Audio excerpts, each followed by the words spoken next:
another topic that it was kind of jazzing me up.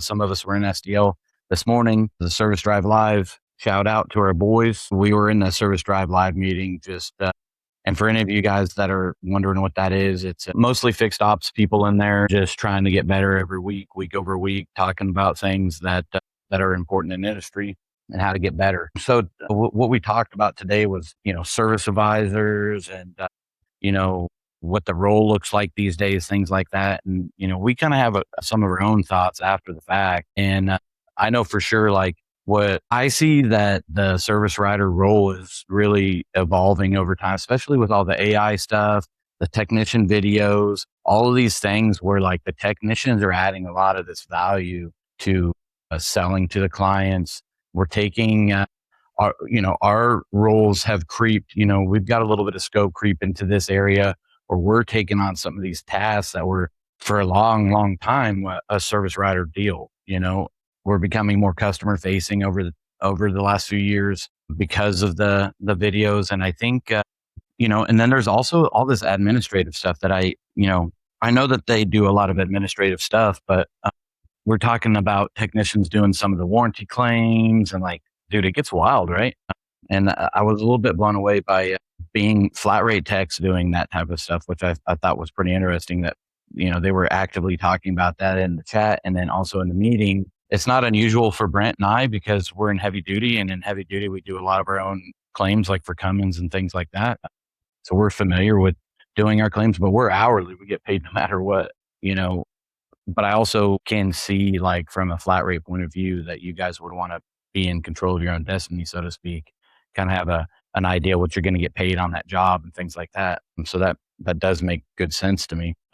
But because of all these administrative things and because of the difficulty of just hiring people in general, right, for our industries, not just mechanics, but parts people and advisors, and just all of the roles are becoming more difficult to hire and retain people for.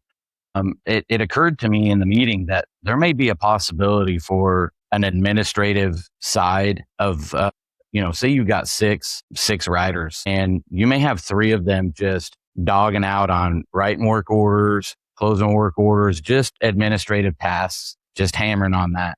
And then the other three are just with the clients, walking out there, being with the clients. Cause I feel like we've lost sight of some of that, because I feel like, when's the last time, I don't know about you, Josh, but I take my wife's car to get service at the dealership. I don't do nothing to it. It's brand new. So I'm not going to do nothing to it. Right. But I go there and like, they don't come out to me. They don't do nothing. Like, you pull up in the drive and then you're just like lost in the sauce out there. You're like, dude, what am I supposed to do next? You know what I mean? So I feel like we've lost sight of what the big thing is, and that's taking care of the client.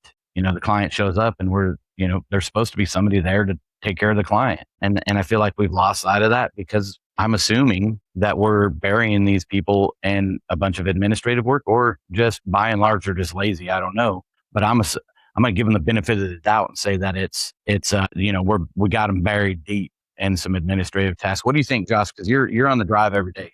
I was going to say, I think that how you were saying there's like an admin split potentially going in the future. I think as the advisor role, that's already happened. So like advisors in the legacy, from what I understand, would answer every phone that hit the line, right? And then we added what's called the BDC department, and that takes the phone load off the advisors. So I feel like we've already had a department separate for taking some load off the advisors. So I could totally see an admin type role. And I would even say that potentially what that looks like is something like a booker, which I had recently come across at Mercedes and had never experienced before. But it's basically handling all the paperwork side of things, closing those lines, so that the advisor can really focus on the customer side of thing and not have to always, focus so much on the paperwork side. That being said, like, I think part of the problem in the industry, in my experience, is that while we have given advisors more and more tools to be more successful with customers, I feel like it's actually created some of the opposite effect. Some of the old school advisors, you hand them an estimate for a couple $1,000, they pick up that phone, they call the customer, they have that sold, ready to go. Whereas with the new advisors, like, if there's not a video supporting it, if there's not, very, very clear descriptions, the advisor they're just not as, I would say, salesy as they used to be. That's not necessarily a bad thing, but the selling skill, I think, is a lot less prominent because of all the tools that we give those advisors. And obviously there's exceptions to the rule anywhere you go. There's going to be the 1%ers. There's going to be the really successful ones. So I just think that we've changed what the advisor does, and we've also changed the skill set of what that advisor needs to be successful. Yeah, what I think is interesting about that, as you were talking about that, I hadn't even thought about that, but like we just keep skinning this cat. You know what I'm saying? Like, as you were saying, like we take a lot of the phone call stuff away, and we've taken a lot of this stuff away from them, and to your point, like it doesn't seem like it's getting any better, right? Like we just keep taking, like we got the BDC taking care of all those duties that the service writer was doing. And then we've got the technician supporting all of these other things for the rider. But it does kind of seem from an outside looking in that, they've not got more successful, or maybe they have. I don't know.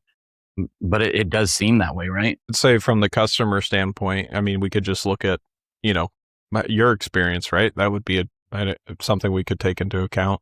Do you feel like when you go to a dealership that has a BDC, that has technician videos, that has all this stuff, do you get a better service experience than you maybe did 10 years ago? I don't think so.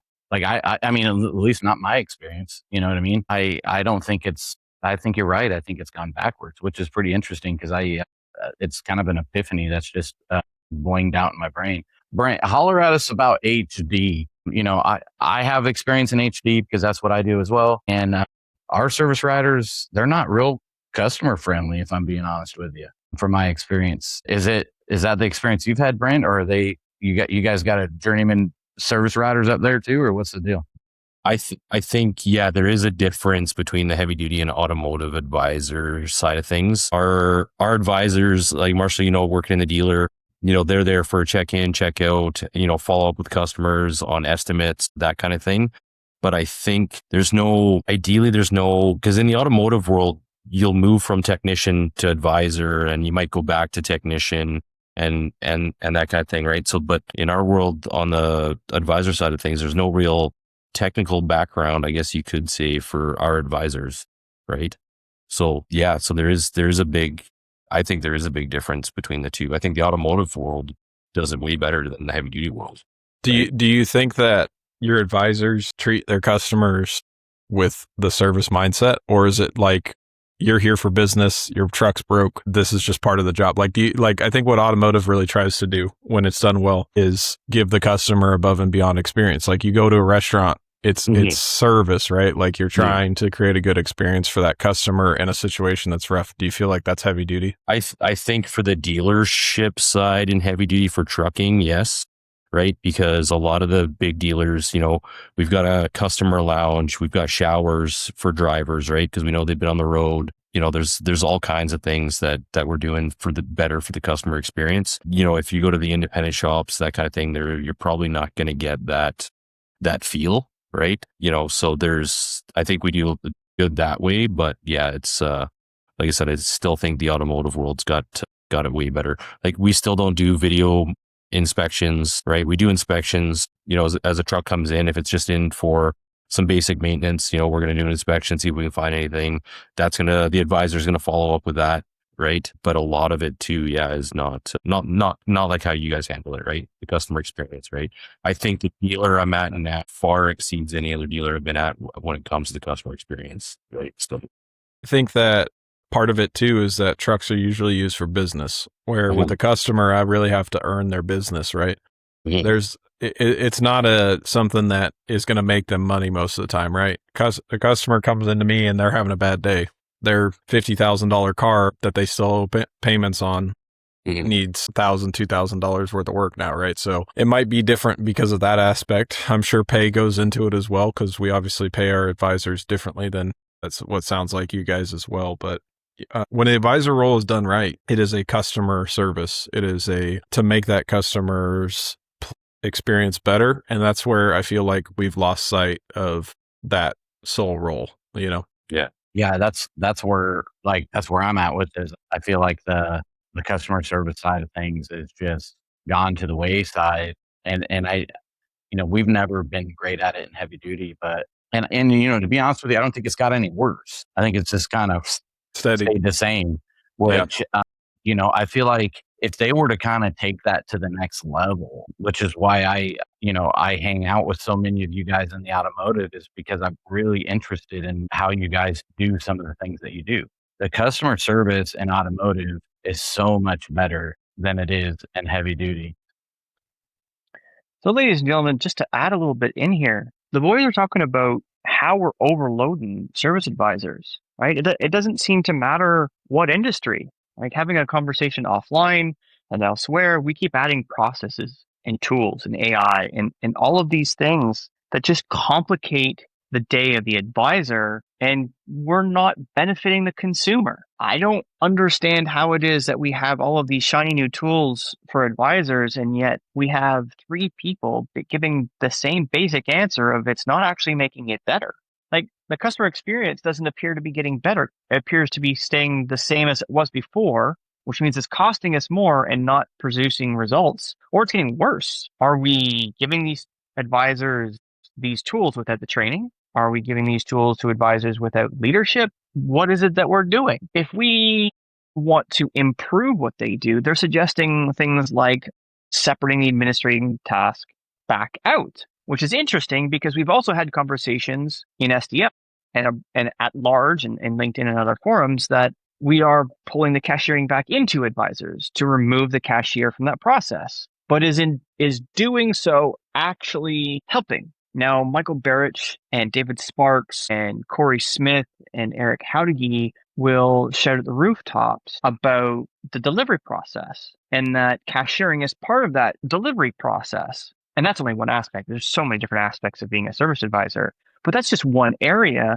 where the administrative part of cashiering might remove some of those things from the advisor. Now, I'm talking in circles here a little bit. Fundamentally speaking, a good advisor who understands the role, understands the tools, and are using the tools effectively are not going to have these difficulties. But we need a lot of people to fill these roles, and you're not going to have diamonds in the rough every time.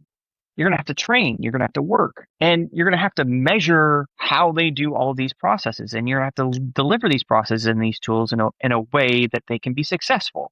So how can we be more successful with our advisors? I think functionally speaking is we need to make it easier for the advisors to care for our customers, period. If you're adding processes, you're adding detail, or you're adding tools, or you're adding AI, and you're not properly delivering the training, you're not properly delivering expectations and not properly measuring those things, you're actually making it harder for your business to make money.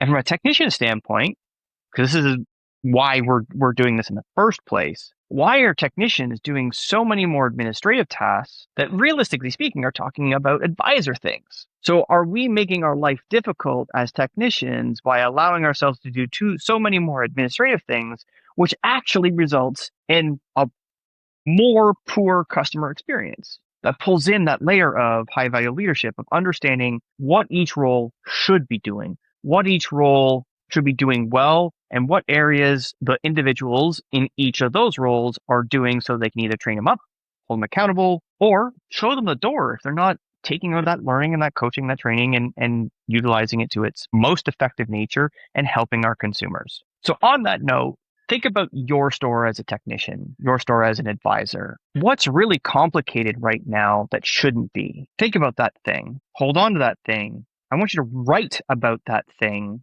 And I want you to DM it to me. I want you to email it to me, put it in the comments of this YouTube video. I want you to discuss it, right? Send it to me, send it to us, right? And we'll discuss it more at length because I want to hear more about this thing. Administration, advisors, and technicians. What really should be there to give the best possible customer experience so that we can make the most amount of money for ourselves as the role, the advisor, the technician, which also in turn makes the most amount of money for the business. Think about that. And then hit me up. Thank you all again. I really hope you enjoyed this 10 Mil Mastery episode. Hopefully it made you think. Hopefully it made you hit that like button down below, down below. Make sure you subscribe. Make sure you send it to somebody who needs to think about this very thing. And please, please find us on LinkedIn. Find Josh, find Brent, find Marshall, find myself on LinkedIn, so we can have this discussion, so we can figure out some answers and make you guys some more money. Negative pushes, positive pulls. And always clean your toys before you put them away.